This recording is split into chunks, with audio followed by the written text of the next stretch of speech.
رب العالمين والصلاة والسلام على رسول الكريم وعلى آله وصحبه ومن استنى بسنته إلى يوم الدين.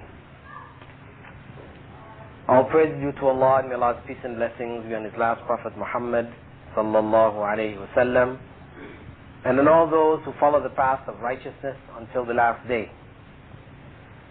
The topic of this evening's presentation, as my brother pointed out, is that of the four schools of Islamic law, which are called the four madhahib or madhabs.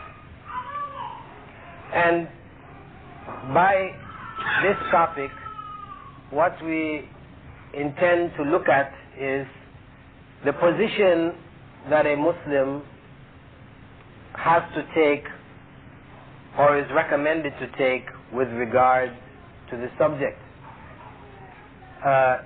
This session, due to its shortness and due to the fact that this is not a university class, as such, will not be going into that much of the academic issues of the four schools, but really just to briefly pass over the evolution of these schools in order for us to understand how they came about, why they came about, what are the differences, why are there differences, and how do we as Muslims today deal with the differences and with the schools themselves.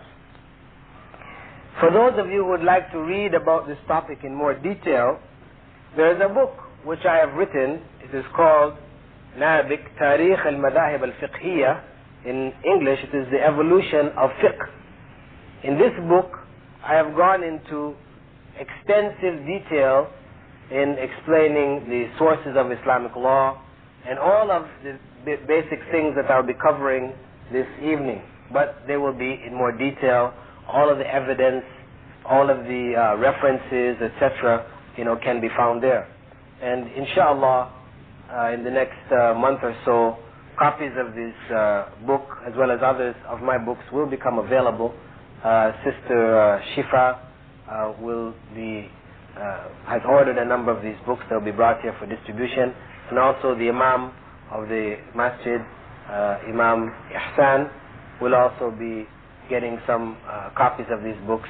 So those of you who would like to look more into this topic or in other topics on which I have written, they may approach either Imam Ihsan or Sister Shifa in the not too distant future to obtain copies of these books.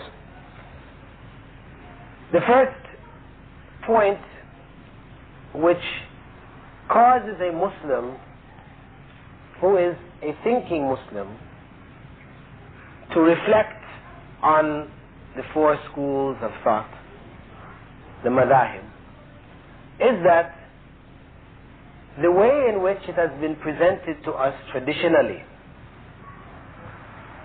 is in such a way which makes us have to accept them all, everything which is within them, as being divinely ordained, the word of God to man. That is, as I was taught when I first came into Islam, it is required of each and every Muslim that he or she follow a madhab. 1. 2, if they don't follow a particular madhab, then their imam is Satan.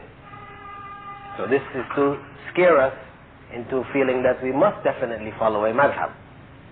Thirdly, it is usually explained that all of the madhahib, all of the four madhabs are equal. However, though there are differences amongst them, each one is correct. Now, depending on who you happen to move with, I'm speaking for myself now as a new Muslim, coming into Islam and trying to learn about Islam. It so happened that I joined the Jamaat Tabligh, or known as Tablighi Jamaat, and traveled extensively with them for about 3 months, seeking knowledge of Islam. They were the only people that I came in contact with who were active, and they told me that it was possible for me to gain knowledge of Islam through traveling with them. So I set out with them. Now, what I told you about the madhabs is what they told me. However, because those people whom I traveled with on the Jamaat were from the Hanafi madhab, after telling me that all of the madhabs are equal, they went on to tell me, however, most Muslims follow the Hanafi madhab. Though they're all equal, most Muslims in the world follow the Hanafi madhab. Furthermore, Imam Abu Hanifa was the first of the Imams, and they give him the title Al-Imam Al-A'zam, or Imam-i Azam, they call him in Urdu. The greatest of the Imams. So now, after telling you that they're all equal, you see, something else has been put in there, favoring one over the rest. Because after hearing all that, naturally, if most Muslims are following this particular madhab, and the Imam of that madhab is the first of the Imams, and he is the greatest of the Imams, and then naturally his madhab is the one that we should follow. It's the best if I'm going to choose one. So naturally I became a Hanafi. And, after returning to Canada, after traveling with the Jamaat, I moved into a new apartment in a building which was owned by a brother from Egypt.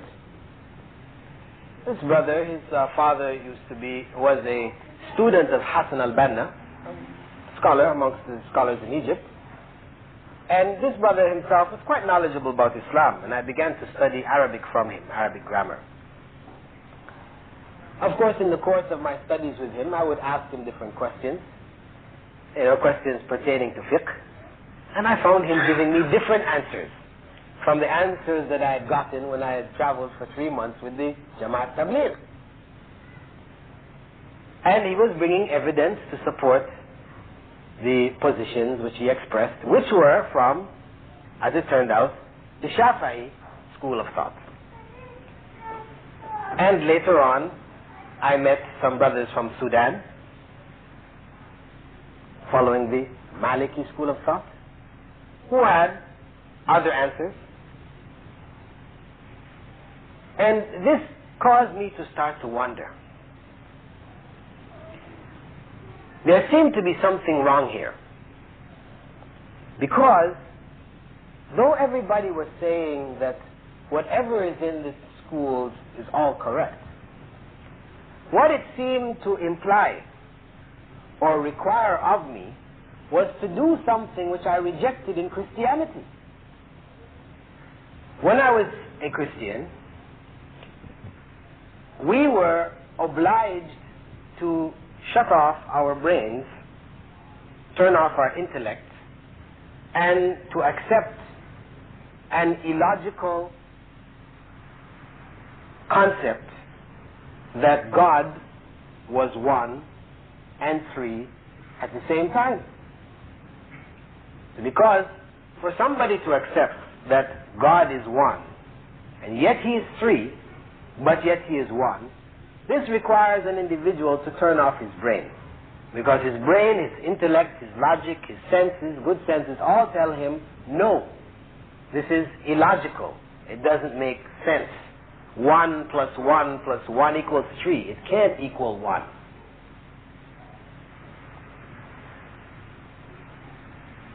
So having rejected this concept in Christianity, that is where you turn off your brain and you just accept ideas that are contradictory in themselves, I found myself in this dilemma that here I was being told that all that is in the schools of thought is correct.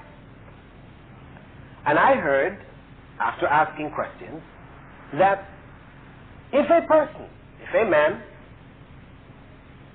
accidentally brushes against a woman, he's getting on the bus, a woman happens to be there, he's reaching out to hold the column in there to keep himself steady so he won't fall down, and he, in reaching out, happens to touch the hand of a woman. If he was in wudu, he no longer is in wudu. His wudu is finished. This is what I was told by those following the Shafi'i madhab. However, those following the Hanafi madhab informed me that if this happened, I still had wudu. Now, here was a situation which was now incomprehensible for me. How it is that I could be in wudu and out of wudu at the same time? Because if both of these rulings are correct, then it means I had wudu, and it means I also didn't have wudu. How that could be. So, to accept the idea that all of the schools, everything in them is all correct, this requires of a Muslim that he or she turn off their sense of logic, reasoning, and understanding, and accept something as illogical as the Trinity.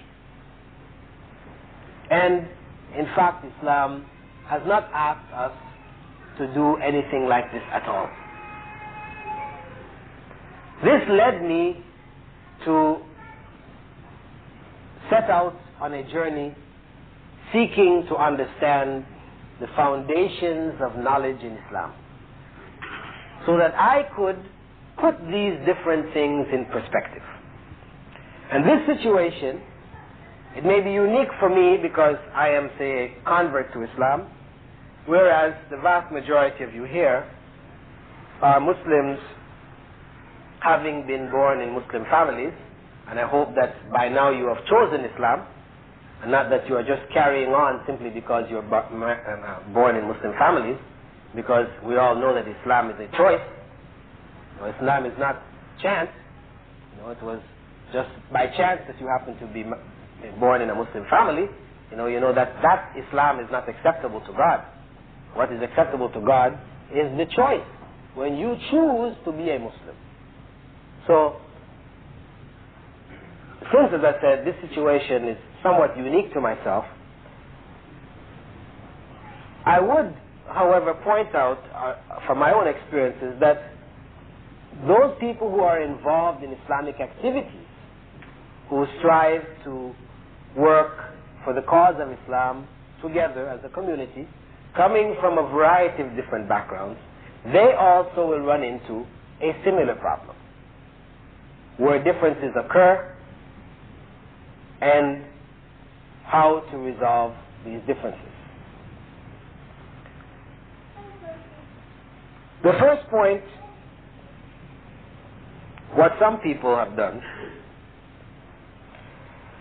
is that when they have found these differences, and these differences don't seem to be resolvable, some people have rejected the schools of thought altogether. They say, I don't want to have anything to do with these matters.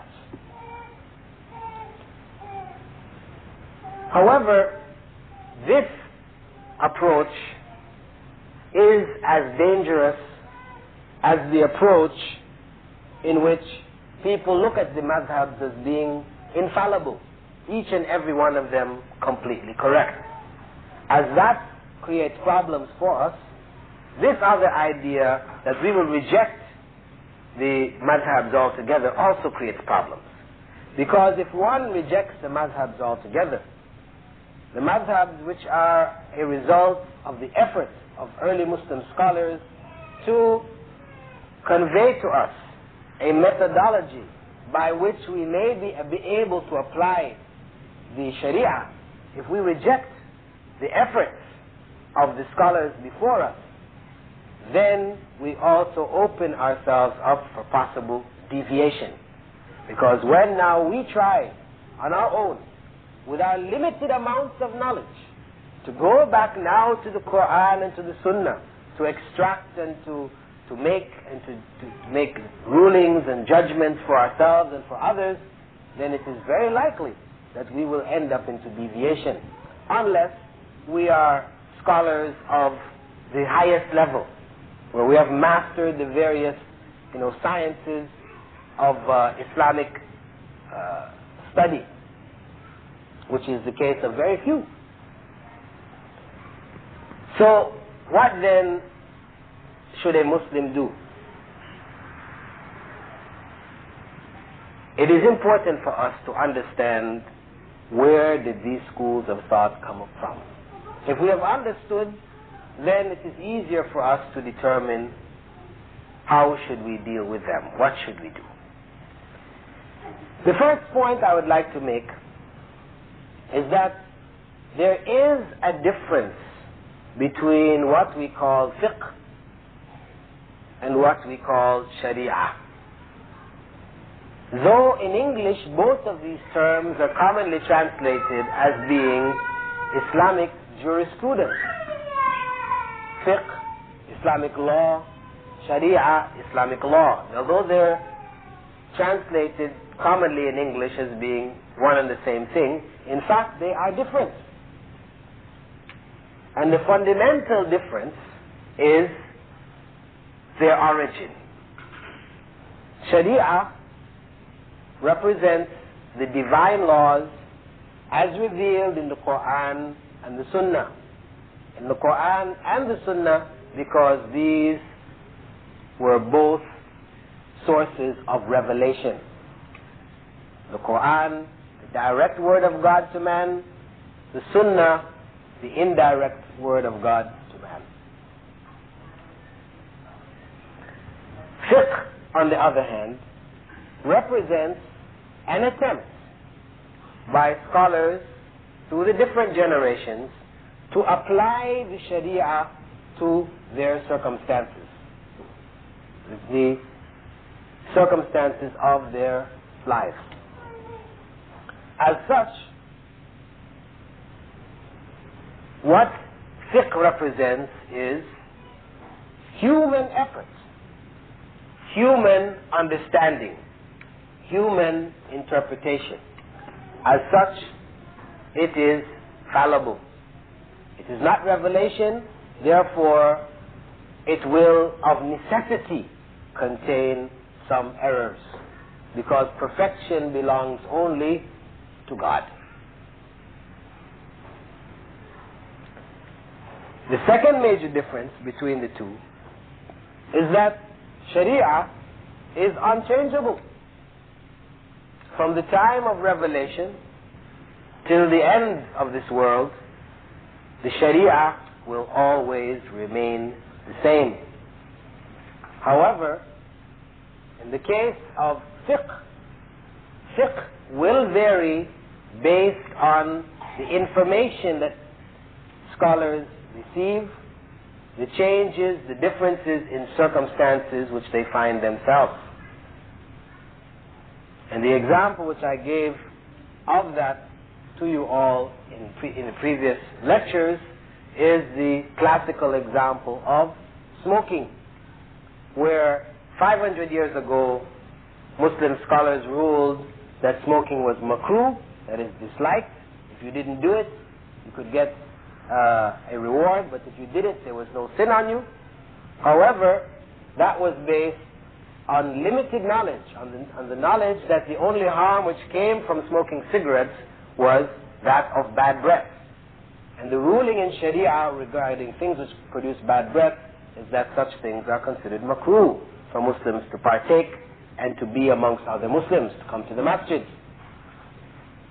Whereas 500 years later, 1981, it was related to the masses of people of the world that it was conclusively proven that smoking causes cancer, cancer causing death, therefore smoking causes death. smoking being a killer. Naturally, the Islamic ruling with regards to smoking had to change. So for one to stand up today and say, oh, it's makruh, that is to deny the development of human knowledge over the last 500 years and to turn the Sharia into a rigid set of rulings which are divorced from human knowledge and the changes in human society. If we go back to the time of the Prophet Muhammad ﷺ, the period known as the period of foundation, in this time the basic source of Islamic law was the Quran and the Sunnah. However, the Prophet Muhammad ﷺ encouraged his companions to make ijtihad. The Prophet Muhammad ﷺ made ijtihad himself, that is, sought to deduce rulings for circumstances based on revealed knowledge. And in the case of the ijtihad of the Prophet Muhammad ﷺ, which was like a demonstration to the companions, a practical encouragement to them to make ijtihad, Allah would correct the Prophet Muhammad ﷺ when he made mistakes, as in the case of the prisoners of the Battle of Badr. After the Battle of Badr was over, and a decision had to be made as to what to do with the pagan prisoners, Prophet Muhammad ﷺ asked the opinion of some of his companions. Some suggested that they should all be killed, others suggested that they be set free, and he chose the ruling or the decision that they be set free. However, Allah revealed the verses in the Quran which corrected the Prophet Muhammad ﷺ that it was not befitting for him to take prisoners at this time before he had established himself in the land. So it was really the duty, or it should have been, the ruling should have been that the prisoners should have been executed. Because of the lives of Muslims that were lost in Mecca at the hands of the pagans, it was necessary to put fear in their hearts that they would not do this and get away and come back to fight again another day. No. When they tackle Muslims, they will have to pay for their crimes. So this was the correct judgment. However, Prophet Muhammad ﷺ had made ijtihad and chosen a lesser judgment, that of setting them free. Allah, of course, forgave the Prophet Muhammad ﷺ his decision, and the decision which he made, as I said, was an example to the companions of the need and the encouragement to make ijtihad, or to strive to come to conclusions with regards to circumstances based on divine revelation.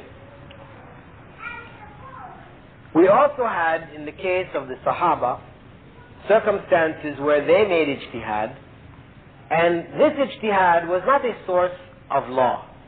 In the case of Prophet Muhammad ﷺ, it was examples to the companions, encouragement, but it was also a source of Islamic law.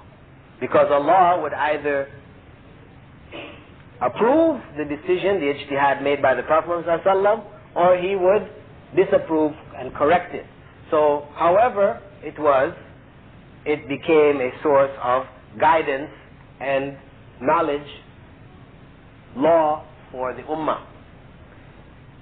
An example of the ijtihad of the Sahaba, which the most common one usually given, is that of the tribe of Qurayza, the battle which took place with regards to them.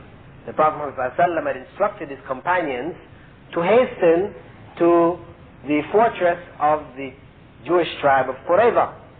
And he had told them, none of you should pray Asr except in the fortress of the tribe of Qurayza.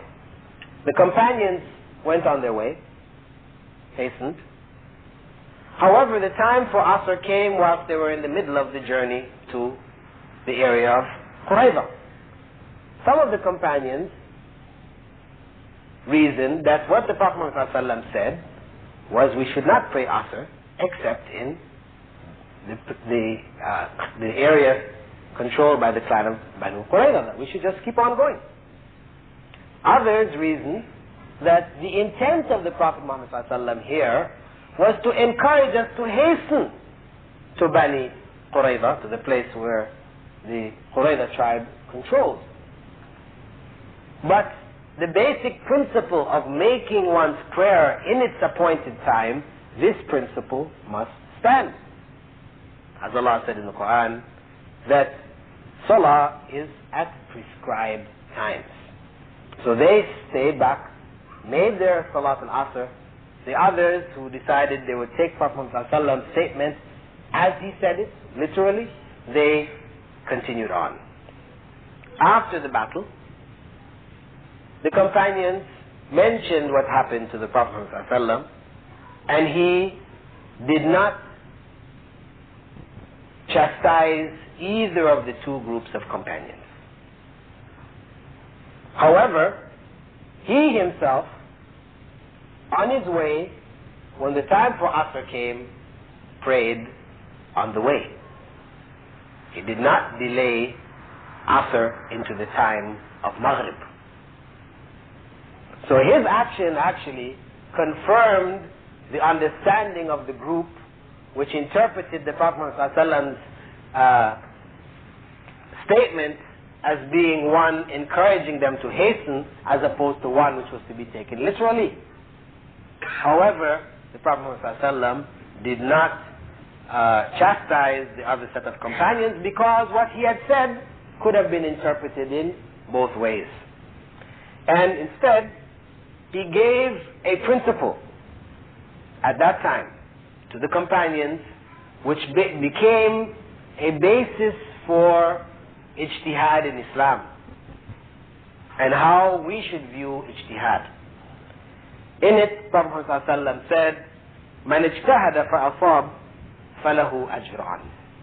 Whoever seeks to find a ruling, strives, gathering as much evidence as he can to come to an understanding, and makes a ruling, and is correct in his ruling, then he has two rewards.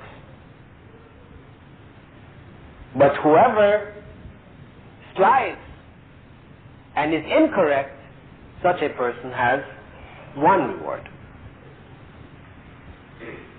There is a reward in both cases because of the fact that they strove to find the truth. This is Allah's mercy.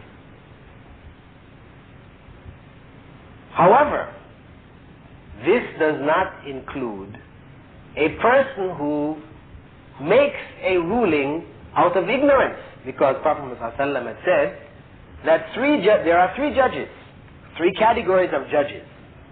Two of them are in hell and one in paradise.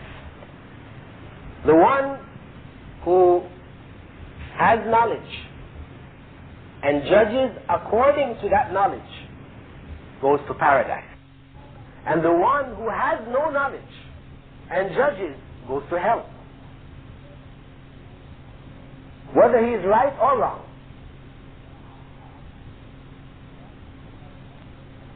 So, making rulings, ijtihad, in ignorance, this is not something which Islam condones.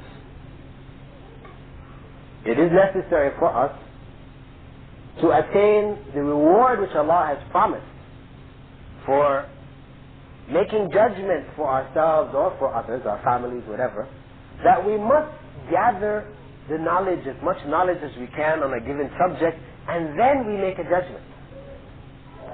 This is why it's very important for us that we don't go ahead and do things.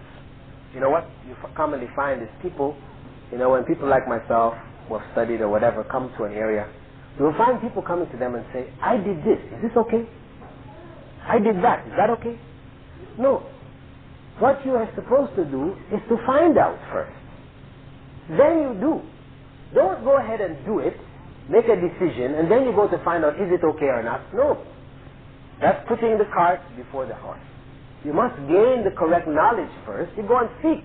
Gather the knowledge around you, then you make a judgment. Then you go ahead and do.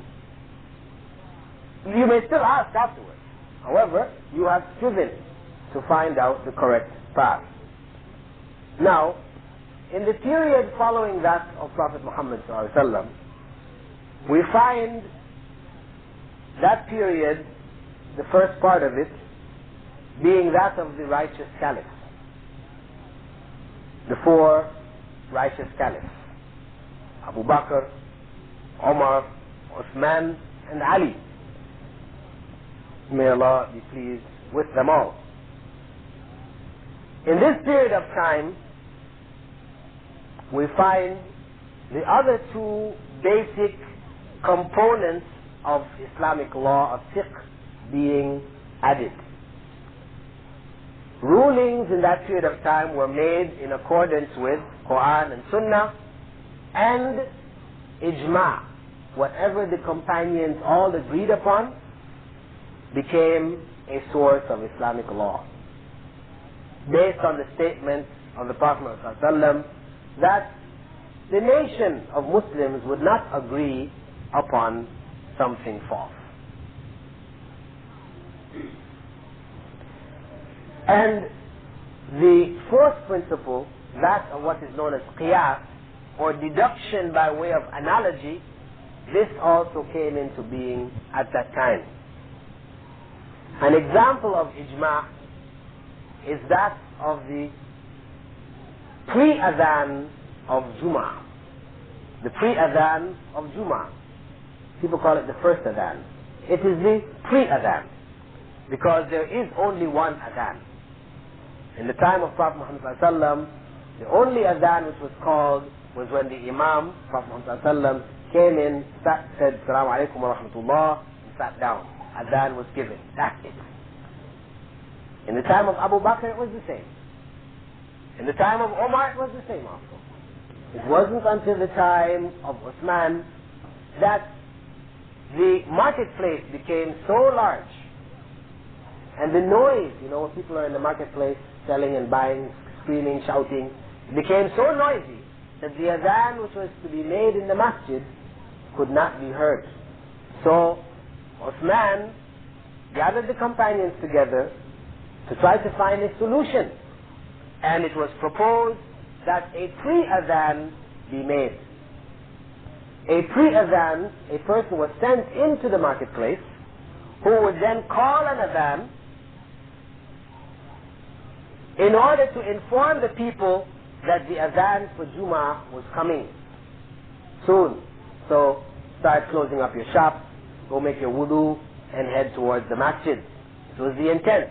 And of course, this was based on the pre-adhan which Prophet Muhammad ﷺ instituted during the month of Ramadan. Before the adhan of Fajr, after which no one is allowed to eat, Bilal used to make a pre-adhan to let the people know that the adhan of Fajr would be coming shortly thereafter, so that they could wind down their meals that they were having at that time. Finish things off. This was the precedent, or the precedent on which Uthman and the companions decided to add a pre-adhan in the case of Salatul Jum'ah. And this was agreed upon by all of them, and it became Islamic law. In the case of qiyas, we could say that in fact every ijma', every ruling which was made based on the consensus of opinion of the companions of the Prophet ﷺ, it was based on the principle of qiyas, that is, analogy. Because they did not make rulings which did not have an origin in the Quran and the Sunnah. So whatever judgments, rulings they made, whether it was collecting the Quran into one text, expanding the masjid, a variety of different things that they agreed upon and did, fighting those who refused to pay zakah. All of these decisions were based on principles which already existed in the Quran or the Sunnah.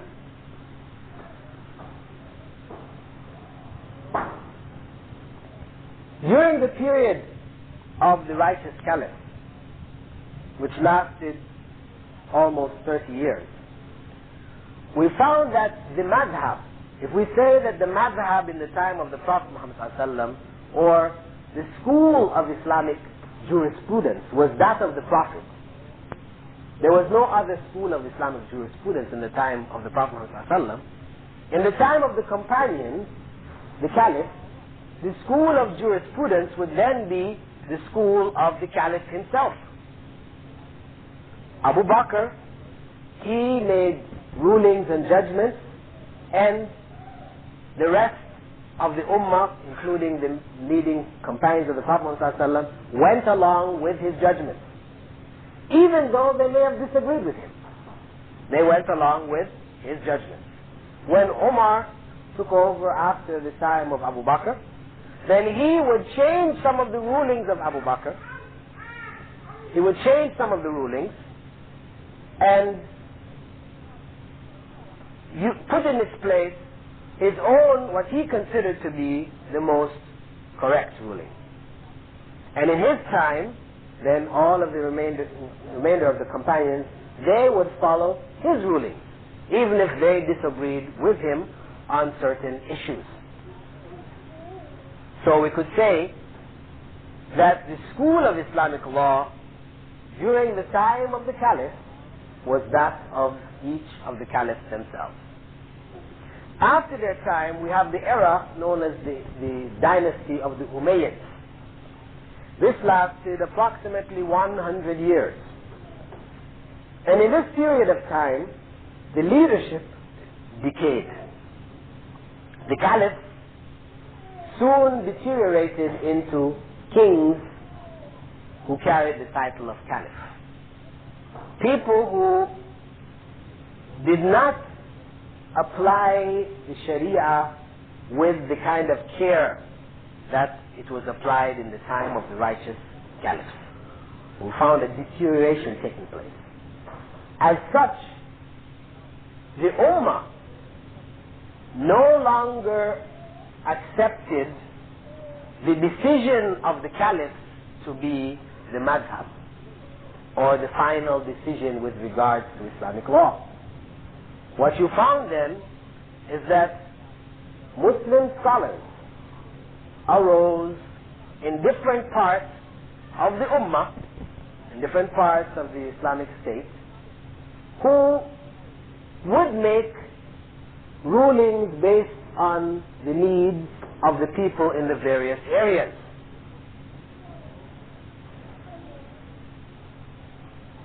What you found here also is that in the rulings of the scholars, there was an attempt to preserve the ijtihad made in the time of the righteous caliph. Because new rulings were being made by a leadership which was now deviant, which could not be trusted. And there was fear that these rulings would now overshadow the rulings of the righteous companions of the Prophet Muhammad ﷺ, who made their rulings in accordance to the teachings. An attempt was made then to gather the rulings of the companions and to preserve them for later generations. Part of that effort involved the collection of the traditions of Prophet Muhammad ﷺ, because there was also a movement which had arisen during the time of the Umayyads, in which individuals attempted to fabricate traditions which were later attributed to Prophet Muhammad ﷺ in order to cause deviation amongst the Ummah without them realizing what is going on. So scholars who were involved in the transference of the traditions of the Prophet ﷺ also began the process of identifying the fabricated traditions and separating them out from the authentic traditions. Now, there were two modes of approach to Islamic jurisprudence or fiqh, which began from the time of the Sahaba and increased in their development during the time of the Umayyads. This was that the two schools could be called the school of Ahl al-Hadith and the school of Ahl al-Ra'i. That is, the school of the people who concentrated on the traditions of the Prophet Muhammad ﷺ, and the other school was that of those who allowed more speculative interpretations. One, the school of the people of Hadith, was called the school of practical fiqh, and the other was called the school of hypothetical fiqh. And these schools were represented by the time of the Umayyads and early Abbasids.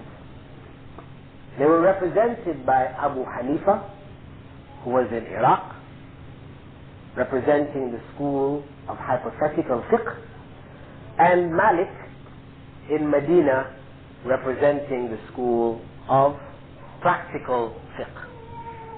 The difference in their approach was that Malik would not tackle any problems which did not have an origin in reality, a problem which existed.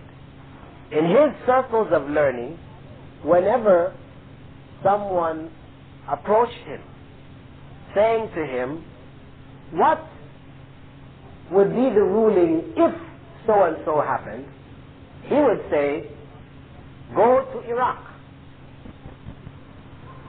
Go to the people of opinion. Here we only deal with what exists. Those scholars of Iraq came to be known as the Ara'aytaiyun, that is, those who used to ask the question, what if? Whereas those in Medina concentrated on existing circumstances. Those in Iraq, led by Abu Hanifa, they had a rationale for their approach. Their rationale was that it is better to prepare for circumstances before they occur. Let us work out the various possibilities in order that when such circumstances occur, people will be already prepared for them. So what you would find is that in these two different schools, you found a different approach to fiqh. In the case of the people of Iraq, what you would find is that Abu Hanifa, he would introduce an issue, or he would ask one of the students to introduce an issue, and then they would discuss this issue. And Abu Hanifa would debate and discuss with them until he convinced them with regards to a particular ruling. After they were convinced that this was the ruling, then he would take the opposite position and argue with them until he convinced them that it was another ruling. This was training that he gave them, in terms of intellectual training and reasoning, But this was how he taught. And he would forbid them. His main student, Abu Yusuf, he would forbid them from writing down his rulings because he said, listen, I make a ruling today and I change it tomorrow. So don't write down what I have given you. You take it, your rulings, from the sources, the Quran, the Sunnah, as I have taken it. This was his mode of teaching. And of course, they would bring, when they were discussing and arguing or proving points, they would bring quotes from the Quran, quotes from the Sunnah. So it was not just merely an intellectual exercise. I mean, they were using the sources of Islamic knowledge. In Medina instead, what you found was that Imam Malik, what he would do was he would narrate to them traditions of the Prophet Muhammad ﷺ and statements or opinions of the companions of the Prophet Muhammad ﷺ. He had gathered himself a body of traditions which he called as a whole al-Muwatta, or the well-beaten path. And he would narrate these traditions. As he narrated the traditions, people would discuss or raise questions of existing issues which needed rulings, and he would quote for them some of the traditions from the Muwatta to resolve their problems. This was his approach.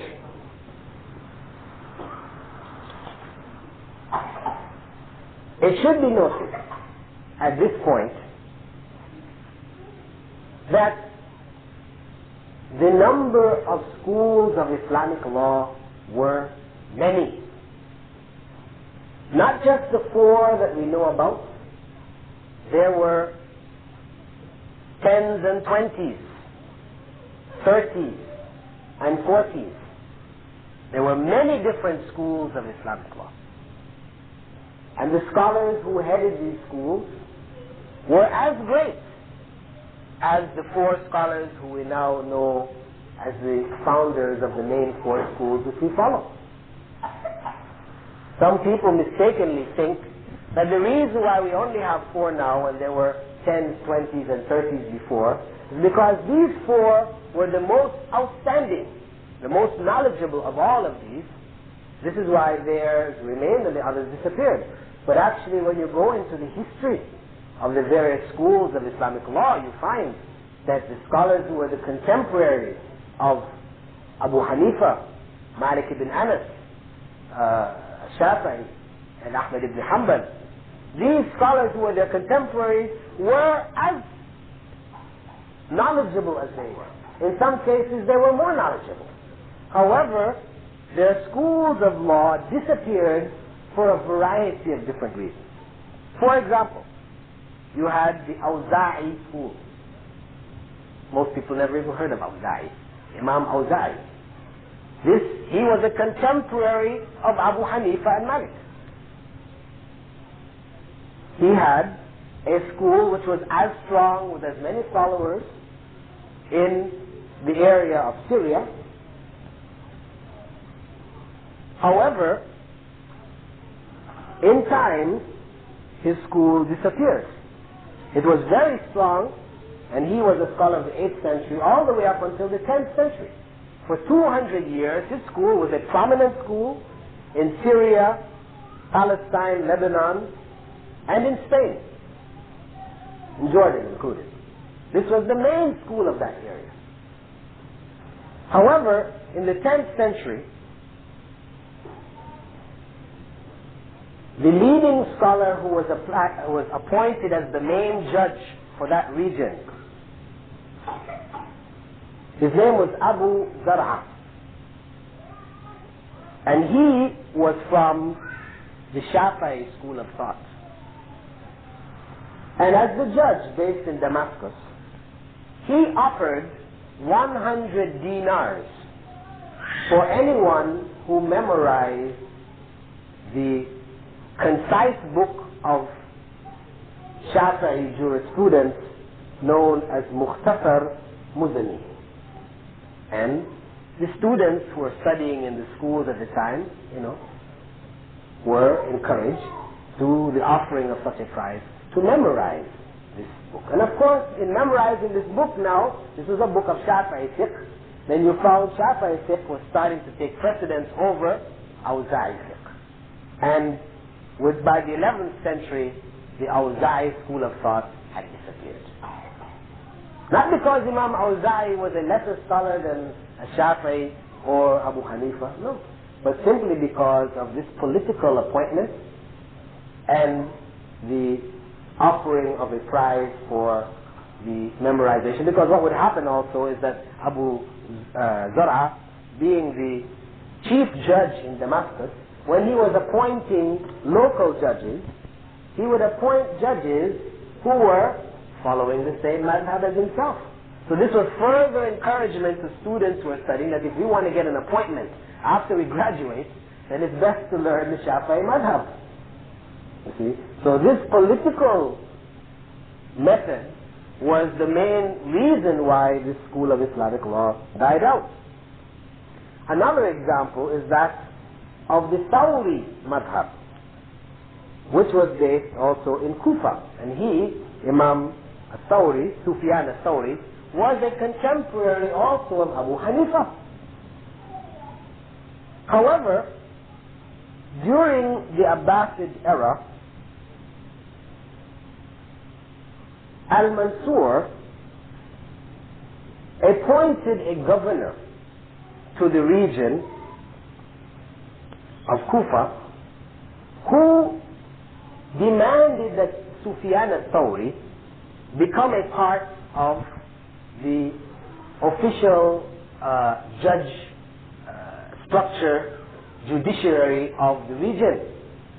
Sufyan al-Thawri did not want to become a part of that official governmental setup because he believed that there was deviation which had taken place, and that if he allowed himself to become a judge within that system, his rulings would be affected. He would not have the freedom to rule in accordance with what he thought to be correct, but he would be obliged to follow the official state line.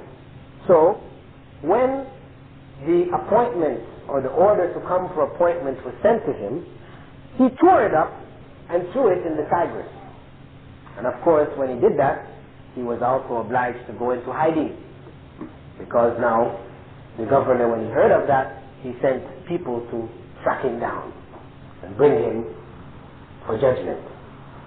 So Sufyan al-Thawri, Imam Sufyan al-Thawri, was obliged to spend the rest of his life in hiding. He still had students, but he had to be traveling and moving from place to place to place.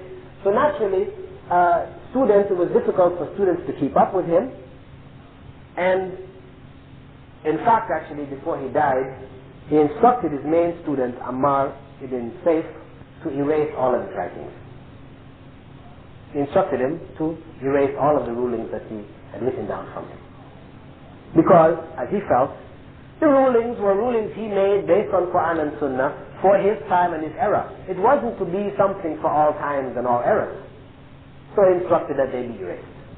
His rulings, however, have been recorded by other scholars who were involved in debates with him. So you'll find in the various books of Islamic law and jurisprudence, the opinion of Sufyan al-Thawri is recorded, the evidence which he used. And in fact, in recent times, one of the scholars from that region, from Syria, has compiled a book called the Fiqh of Sufyan al-Thawri, in which he gathered from all of the various books that are out there which mention his rulings into one book, which gives an idea, a general idea of his train of thought, his line of reasoning in his jurisprudence.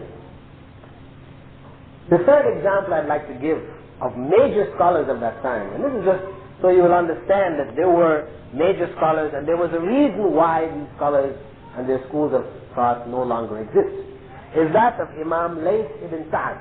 His school of thought was called the Laythi Madhab. Of course, most people who ever heard of the Laythi Madhab. It was a major school of thought, and Imam Layth was a contemporary of Imam Malik. And in fact, Imam al-Shafi'i studied under Imam Malik for close to 30 years. He became one of the narrators of the Muwatta, the compilation of Imam Malik.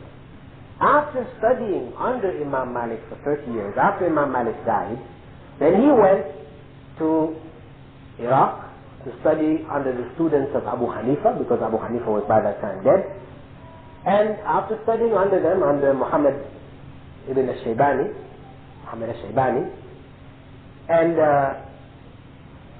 he then set out to Egypt to study under Imam Layth. However, by the time he got there, Imam Layth was already dead. He had died a few years before. So he studied under the students of Imam Layth. After studying under them and absorbing the knowledge which they had, he made a statement which is very profound. He said, Imam Layth is a greater scholar of jurisprudence than Imam Malik. However, his students caused his school of law to be lost. He had weak students. He did not have outstanding students like those of Imam Malik. So his school of thought became lost. What it is that it was absorbed by Imam Shafi'i and became a part of the school of jurisprudence which was established by Imam Shafi'i in Egypt, which supplanted or displaced the Laythi school of thought. So, what we have? Some examples to let you know that there were many schools of thought. That the reason why they disappeared was not because the scholars were themselves not great scholars, but for a variety of different reasons. Some of them political, some of them having to do with their students, some of them having to do with the inability to maintain students due to the fact that scholars were at odds with the political leadership of the region. The other point to note here, and this is really to take into account the claim made by some people that Imam Abu Hanifa is the greatest of the Imams, Imam Azam. See, this is a travesty. This is incorrect for us to do this, because these scholars did not encourage this kind of partisanship where people are going to hold on to their Imam and say, well, this is the greatest Imam, and he's better than all the others, that's why we should follow him. No, they never encouraged it. And their students never understood it.